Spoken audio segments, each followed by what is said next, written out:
Hello guys, this is DJ, and for this video we'll be talking about real estate. As you all know, I'm a real estate broker. We have a real estate company. We recruit and train people to be real estate agents and salespersons to market and sell properties here in the Philippines. And for this video, we will be talking about the three main documentary requirements. Ano ba yung mga requirements when you buy a property here in the Philippines? So, this is a great guide for real estate agents and buyers at the same time. If you're a new agent, ito talaga yung kailangan mong tandaan. And if you are planning to buy, so probably this can be a guide for you. But before that, don't forget to subscribe in my YouTube channel. Hit the like button. It helps this video grow.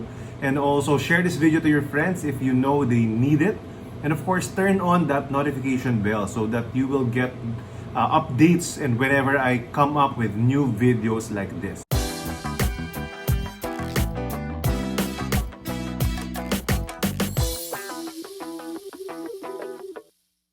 Sige, simulan na natin. Ano ba yung three main documentary requirements? So, as we all know, there's a lot of requirements to buy a real estate property.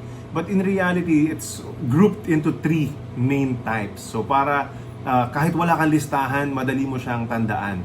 So, the first type is the proof of identification. So, ano ba mga kasama dyan? Siyempre, nandito yung valid ID mo, no, government-issued IDs, usually at least 2 with signature. Diba? If you photocopy it, there should be 3 wet signatures there, specimen signatures. Of course, your ID picture, they require that. They need your TIN because it's needed for the title. Diba? And then, optional requirements, if it's through Pag-ibig financing, then you will need MSBS, yung Membership Status Verification Slip. And then, yung ESAV, Employee Statement of Accumulated Value. Diba? So, parang proof to na member ka nga, and then parang yung summary, parang statement of account, no? Yun yung ESAV, para malaman kung nakailang hulog ka na, because the requirement is at least 24 months na nakahulog. Kahit hindi tuloy-tuloy, basta you paid the latest month or at least the latest 3 months, and then total of 24 months para maging eligible for Pag-ibig loan.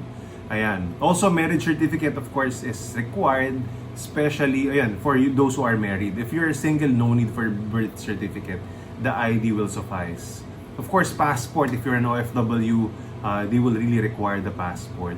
So this is the first group or first main type of requirement, proof of identification. The second main type is the proof of income. Of course, to show that you can pay. Diba? There's a basic rule of thumb. Pag-ibig financing, use 40% of your net disposable income. Yun lang yung pwede mong maging monthly, 'di ba? Or ngayon parang 35% ng gross monthly income. Wala nang babawas, 35% of that, hanggang dun lang yung monthly mo. But to show and to see kung talaga bang yun yung income mo, ano ba talaga yung income mo, of course, if you're employed, required is Payslip, yung latest. And then, kung bumili ka ng pre-selling, let's say 1 year or 2 years after pa yung turnover, i-require ulit nilang mag-submit ka nitong mga requirements na to. Especially Payslip, yung Certificate of Employment and Compensation. Diba? Kasi pwedeng lumipat ka na ng company, diba? After 1 or 2 years, 3 years. So, you really have to submit. Again, lagi nyo tatandaan yan. Huwag kayong mainis kung hihingan ulit kayo ng agent mo or ng developer, diba? Required talaga siya. So, kailangan yon. And of course, ITR. If you're employed, you can just request from your HR. Diba? If you're self-employed, then nagpa-file ka dapat talaga ng tax. Kasi kung hindi, anong ipapakita mong proof of income? Required talaga siya, lalo na kung maglo-loan ka. Unless you're buying in cash. No, baka pwede nang hindi ka na mag-submit, diba?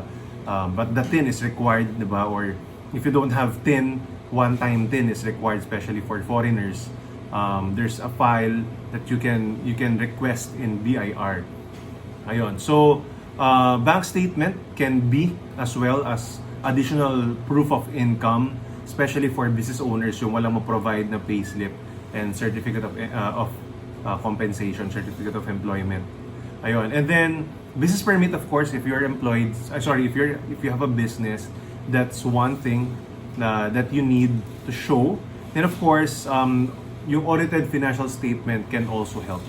'Di ba? Kasi that's parang in lieu of the COEC, yun yung pwede mong ipakita. So technically, you just really need to prove your capacity to pay, especially when you will loan in pag-ibig or in bank or even in in-house financing. Diba? So, ang hirap naman, imagine kung ako yung magpapautang or ikaw yung magpapautang.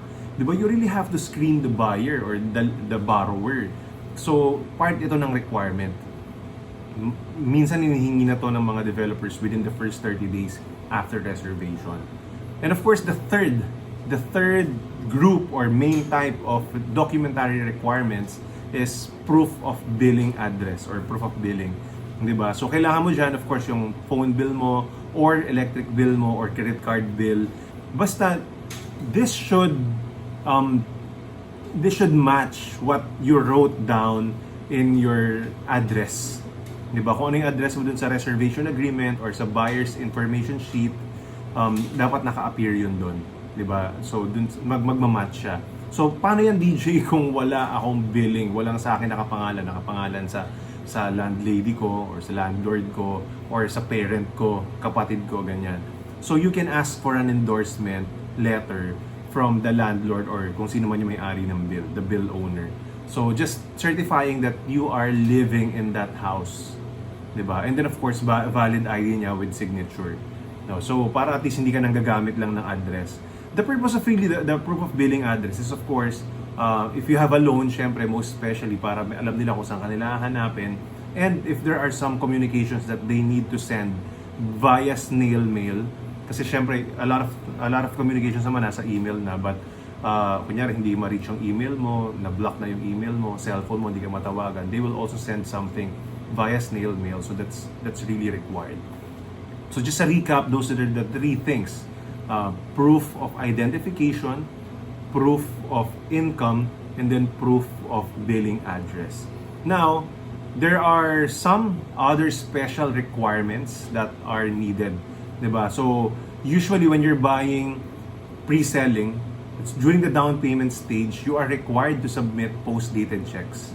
So, if it's 12 months to pay, 12 months yung down payment, you need to submit 12 months of PDC. Diba? The checks para hindi mo na kailangan laging pumunta pa sa bangko to pay.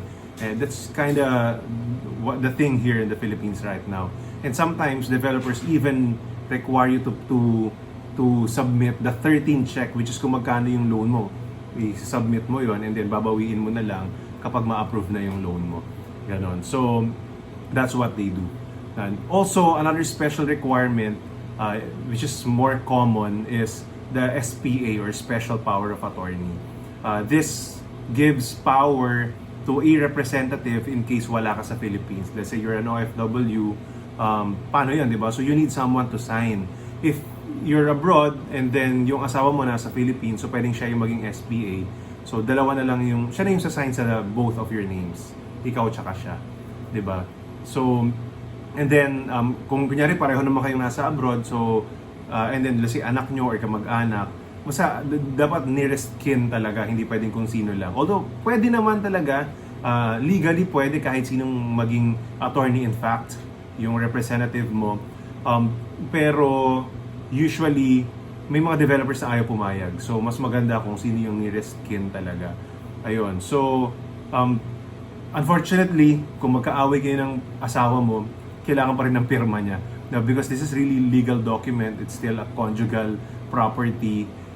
This is really both of your properties pa rin. So, there's still no way for you to earn a property under your name if kasal ka, tapos ayaw mo siyang nakapangalan doon. Wala po talagang pag-asa pa rin.